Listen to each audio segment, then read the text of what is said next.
Was it Islam spread by the sword? Some people claim that Islam would not have millions of adherents all over the world if it had not been spread by military force. Many school textbooks contain the picture of an Arab on horseback with the Quran in one hand and a sword on the other, symbolizing forcible conversion to the religion. It has never been permitted to compel people to enter Islam by the use of weapons or any other means.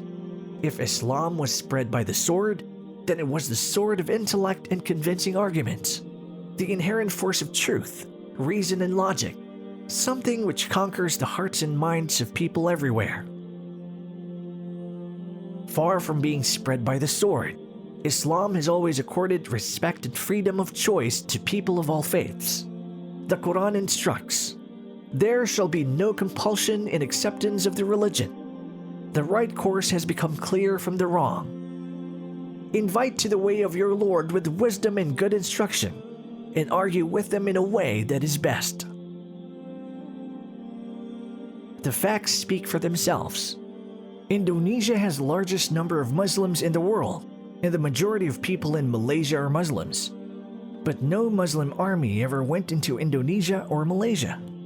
Muslim traders and educators carried the message of God to those regions and impressed people as outstanding models of honesty and morality. Similarly, Islam spread rapidly on the east coast of Africa, although no Muslim army was ever dispatched to East Africa. Despite the disappearance of Islamic rule from many regions of Asia and Africa, their people have remained Muslims. This shows that the effect of Islam is one of approval and moral conviction, quite in contrast to that of Western colonial occupation, which left its formerly subjugated peoples with painful memories of exploitation, affliction, and oppression. Muslims ruled Spain for over 800 years. It is a documented historical fact that during the period, Christians and Jews enjoyed freedom to practice their respective religions. But thereafter, under Christian Spain, Muslims and Jews were subjected to tribunals of inquisition and torture. There was no sword of Islam held over non-Muslim minorities in Muslim countries.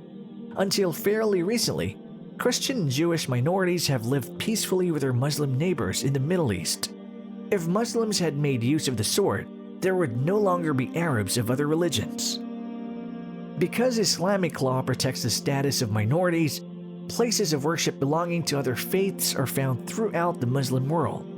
Islamic law also allows non-Muslim minorities to set up their own courts to implement family laws drawn up by the minorities themselves. The lives and properties of all citizens, whatever their religion, must be safeguarded by an Islamic government. Muslims ruled India for 800 years, during which they possessed enough power and authority to force all the people to convert to Islam. But they did not do so, and thus more than 80% of the population remains non-Muslim. Worldwide statistics for the period from 1934 to 1984 show that adherence to Islam had increased by 235%, while adherence to Christianity has increased by 47%. There was obviously no Islamic conquest during that 50-year period. The fastest growing religion in America and Europe today is Islam, in spite of the fact that Muslims in these lands are still small minorities. The only sword they have in their possession is the sword of truth. It is this sword which is converting people to Islam.